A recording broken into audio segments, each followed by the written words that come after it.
but now God has abandoned me. And you've taken something so sacred, something that I was really good at, and something that brought me so much joy. And I would cry out to him and I'd hear nothing, I'd feel nothing. There were times when I wanted to take my life. You know, it's just one of those heartaches like none other. And at the beginning, we grieved together. We were thrust together. And for 4 years, we were just like together. And it was like, I felt like I'd, in some ways, gotten my husband back. Yeah, and I want to add, think about the significance of that. Again, in hindsight, we're reeling from the loss of our 12-year-old son, and the gap between us had been closing, but now out of pure survival, it had to close. It had to just completely close. And everything else in the world stopped mattering. You know, we talk about how grief recalibrates you, and it's like, so all the things that we kind of selfishly pursued in the world all of a sudden seemed stupid and dumb at that point in time. And so it's sort of like pushed everything in the world away from us and thrust us together. And for 4 years, we grieved together. We were saying the same things. We were feeling the same things. And I just felt like I had a partner in this. But I also need to say that we'd had some very well-intentioned friends that had left alcohol in our home after the funeral and said, hey, if you ever need to just take the edge off, we left you something. We weren't teetotalers, but maybe be an anniversary or birthday, but, you know, one glass, but it wasn't a regular thing for us. But what started out as I think that might help. I want to try that because the pain was so intense. And prescription medication to help sleep, help the anxiety, help the depression became a full-blown addiction for me, and an abuse of all of those substances. So what started out very innocent was a 12-year numbing problem for me. Ron, did you have any idea? Yes and no. Yes, I knew she would have a glass of wine before going to bed at night. No, I didn't know after I went to sleep she'd get up and have 3 more. He didn't know the extent of all the medication I was taking on top of that. And we didn't know, neither one of us knew the drug interaction between the alcohol and the prescription meds, and that was a really toxic sort of thing. Anybody that has dealt with substance abuse knows once you do a certain amount, you have to up the ante because once you get to a certain level, the tolerance is there. Unbeknownst to me, I didn't know that alcohol and these prescription drugs and other things that I was trying to take to sleep is causing that vicious cycle of you can't sleep. Your anxiety is worse. Your depression is worse. And honestly, after 4 years, our grief journeys took a turn. And Ron went another way, and I was still ruminating and circling in my grief and angry. And there was one day when Ron just said, you know, babe, I don't know what to do. Yeah, I don't know what to do with this. You keep going, you've got to not keep doing this. And I heard, you're doing it wrong. You're doing it wrong. Which is what I said to her for years and years and years early in our, so it sounded very much like the exact same thing. And let me run this by you. I think how our grief separated was, I don't know, this seems a little simplistic, but I was trying to figure out how to move toward God. Yes, you were. Yes, you after were. year 5 or so in the grief and sadness, and you were resentful and angry and felt abandoned by him, and so he was unsafe. So why move toward him? Right. And so that just inherently put us in very different places where we kept trying to close that gap and love on each other and serve each other well.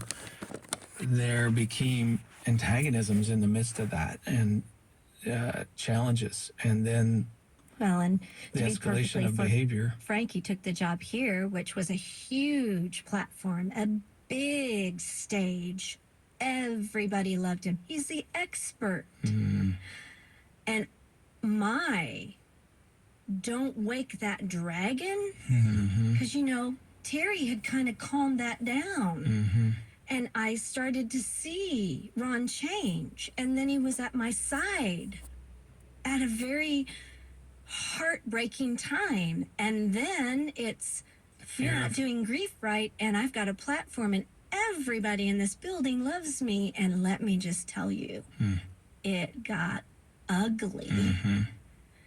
And the drinking got worse, and the bitterness and the anger. And really, I had my hand up to God. I didn't want to hear scripture. I didn't want to hear songs. I closed myself off to everything that had any light in it. And I believe that's the season when the enemy took a foothold. Not just a foothold, he took up residency. Because anything Ron said, anything that was done inside of me, I am just angry. Tell me what was going on in your head. Like, what were the thoughts that would come to your head? If only you all knew What he had done, what what he was had done, capable of. what he's capable of, how he's hurt me. And what were the thoughts that you were feeling about yourself? You're a mess. I mean, there are a couple of times that I tried to quit, and I had so much withdrawal. I thought, okay, great, Nan. Your husband's got this huge platform, this big ministry. He's this, I mean, everyone loves him, and you're going to have to go to rehab. You'll ruin his career. You'll ruin his name. And ironically, I just have to add, earlier in our marriage, I would have been so angry and devastated about that because it would have reflected negatively on me. I think that's the way I graded myself, right?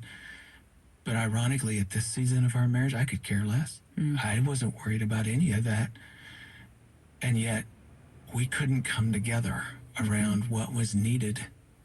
Did you know it didn't matter to him at that point, or no? Because you kept it quiet. Yeah, right. And my boys, I'm empty nest. I've got one that's moved off and one that's college. And if he did travel, I'm at home with the dog, and I can drink as much as I want, or I can just numb and Totally hiding. totally hiding. Yeah. Totally hiding. And I would look at myself in the mirror and say, "You're a mess. You either need a mental hospital, you need rehab." I would just think about what's happened to you. Who are you? And it was about 2019 when I was white knuckling it to work, and I was just like, I know my heart is as black as coal. I know it's as hard as a stone, God. I don't even know if you would take me back at this point, or if you could even create a clean heart in me. I have no clue. I was spiraling in 2019. It got ugly. And, it's just the amount that I was drinking and taking was awful. And I wasn't eating a whole lot. And I know I just wasn't. I just felt like I was just a toxic mess. And no, there were times when I wanted to say something to Ron, but I just didn't even know. I felt so ashamed. I hated myself. I hated myself for thinking those things, saying those things in my head, ruminating over those things. And it's like I couldn't unhook from the pain. And I felt it 24/7 of the grief and the loss, the abandonment. I mean, I felt like I'd made a mess of my life. And I didn't know how to stop. And I tried a couple of times, and I didn't know how to stop. And I didn't know who to turn to for help. On my side, I was wrestling constantly with, how do I love her? How do I serve her? What can I do? And I don't want to be near this person. I don't like her at all. I could feel that. I loved her. I've told her I never stopped loving her, even in the worst of those moments. But I didn't like her, and I didn't know what to do. And you didn't know there was an addiction. No, I didn't know there was that drug interaction thing that was going on. I just knew she wasn't sleeping well, and memory loss. Like there were things she was doing that she didn't have conscious awareness of because of the drug interaction. Yes. And so neither one of us were really keen to all that was going on below the surface in this period of time. And then on that. something great happened. COVID. Ron goes on a 5-day trip. He prefaced, which I took it wrong, of course. He prefaced, "Hey, I'm going on this 5-day trip. I've got this, and this. I'm not going to be very much available to you." And that was me trying to serve her and let her know what was coming. Because and all I hear is, "Hey, I'm not going to be available because I got to serve all these other people. So, and do You're all not as wonderful important. stuff. That's Yeah, what she you're not heard. as important." And that day he leaves, I get sent home from school. And I'm good at what I do. And I love teaching, and I'm really good at what I do. And I get sent home. And when Ron travels, I get all of my dinners set up and I get all of my people lined up so that I'm not alone, because Nan can't be alone with herself because she can't trust herself. And everybody's canceling on me because of this COVID thing. Oh, I can't come to dinner. No, I can't come this weekend. My sister can't come. A friend can't come. And I am left alone. And he's unavailable. And I go on the biggest bender. I am bottoming out. He calls me at one point on one night, and we get about 5 minutes. Well, I'm in between things, so. And I put a hole in the wall that night. And like he alluded to earlier, there were things that I was taking and amounts that I was drinking that would cause me to not remember certain things that I would do. So I'm calling him multiple times, leaving messages, calling him over and over and over as he's trying, like 51 times at one point. I'm calling my boys. I'm threatening to hurt myself. I'm getting a call from one of our sons saying, Mom, scaring me to death. My daughter-in-law saying, you need to go up there and take care of your mom. And I'm totally unaware of all of it. And then I wake up that Sunday morning and the boys are calling me, and I'm totally have tortured my family all weekend long. And Ron comes home from that trip. And the look he gave me was, I don't know who you are.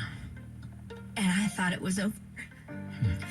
And I knew myself it was over. I just didn't know what to do. I just said, bottom.